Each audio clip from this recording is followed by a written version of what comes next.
नमस्कार दोस्तों, देखिए गवर्नमेंट ऑफ इंडिया का जो मिनिस्ट्री ऑफ कम्युनिकेशन है और जो आता है जो टेलीकम्युनिकेशन मिनिस्ट्री सूचना मंत्रालय के अंदर, तो उसमें क्या है कि उसमें एक नोटिफिकेशन निकला है। नोटिफिकेशन है कि डॉट में टेम्पररी बेसिस पे जो कॉन्ट्रैक्ट बेसिस पे जो ऑफिसर्स को एब्जॉर्ब किया जाता है उसके बारे में।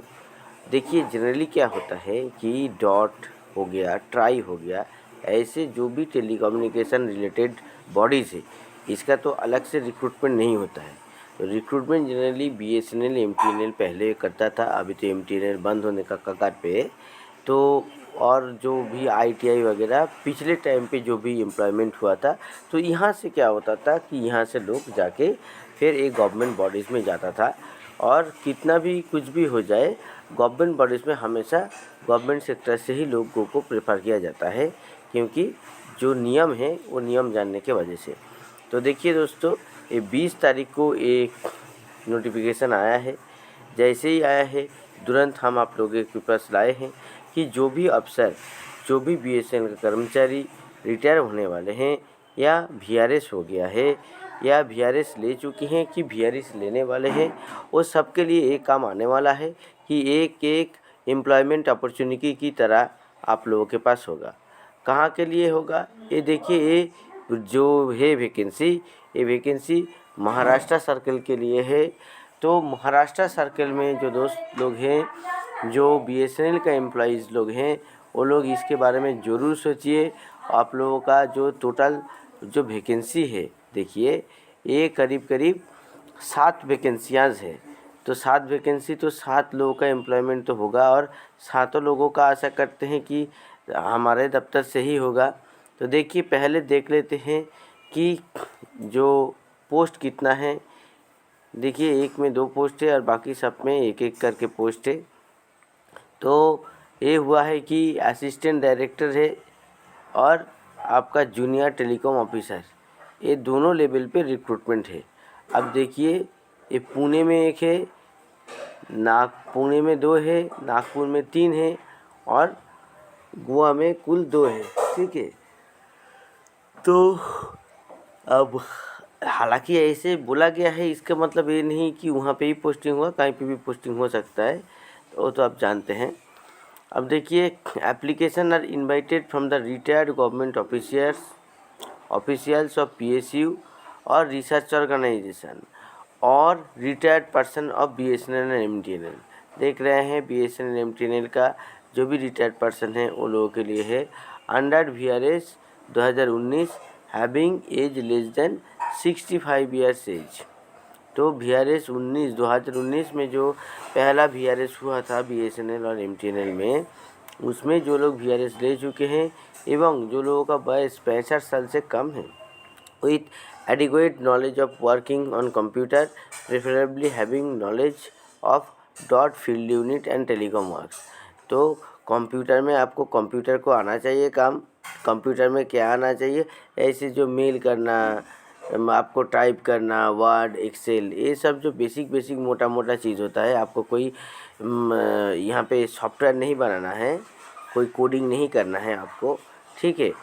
और जिनका जो टेलीकॉम वर्क में जिनका है, तो ये जैसे बीएसएनएल एमटीएनएल दोनों टेलीकॉम कंपनीज है, तो यहाँ पे जो भी कर्मचारी है सबको टेलीकॉम के बारे में अच्छा खासा नॉलेज है। ठीक है। Consultant will be engage on short term basis initially for the period of 6 months. पहले 6 महीने के लिए उनको नियुक्त किया जाएगा टेम्पोररीली बेस्ड ऑन हिज और हर परफॉर्मेंस।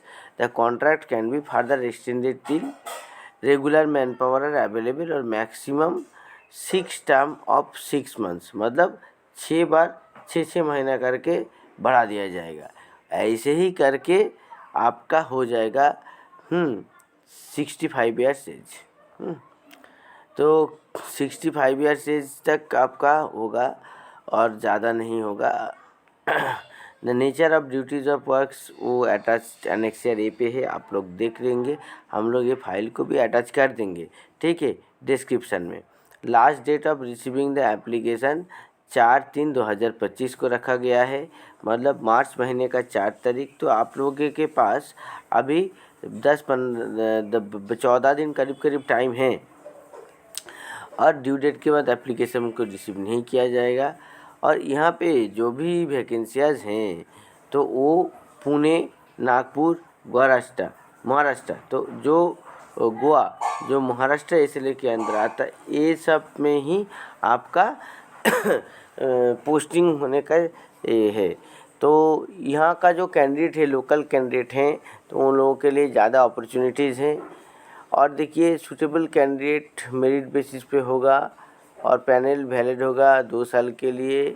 हाँ, ये सब आपका है, और कहीं भी रिजेक्ट हो सकता है, जैसे जैसे है। अब देखिए, हम लोग एनेक्सर ए की तरफ बढ़ते हैं। तो ड्यूटीज़ क्या क्या है? ड्यूटीज़ है सर्विस कंप्लायंस का ड्यूटीज़ है, टेक्नोलॉजी है, रूरल है, एडमिनिस्ट्रेशन है, और सिक्योरिटी है। तो यही 5 किस्म का जो चीज़ है, ठीक है।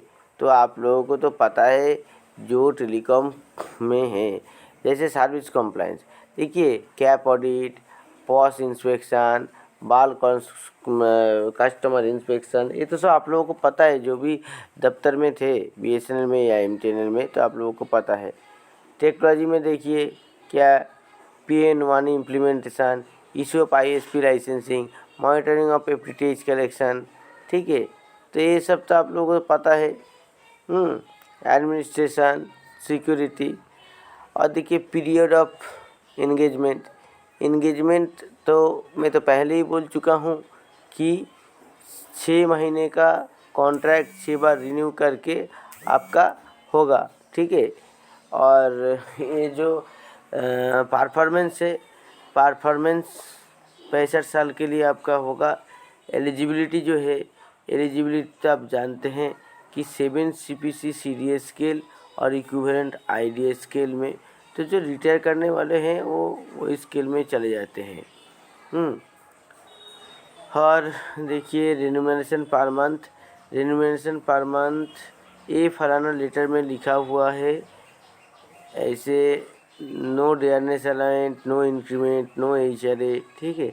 ऐसे कंसोलिडेशन टाइप का दिया जाता है, 50-60 हज़ार रुपया करीब का दिया जाता है। वर्किंग आवर्स 9 से 5:30 बजे, ठीक है। उतना कोई मॉनिटरिंग करने आता नहीं है, ठीक है। ये जनरली जो काम होता है, कॉन्फ्लिक्ट ऑफ इंटरेस्ट, जैसे ऐसे जो सब चीज़ होता है वो सब देखा जाता है। हाँ, और प्रोसीड्योर क्या है?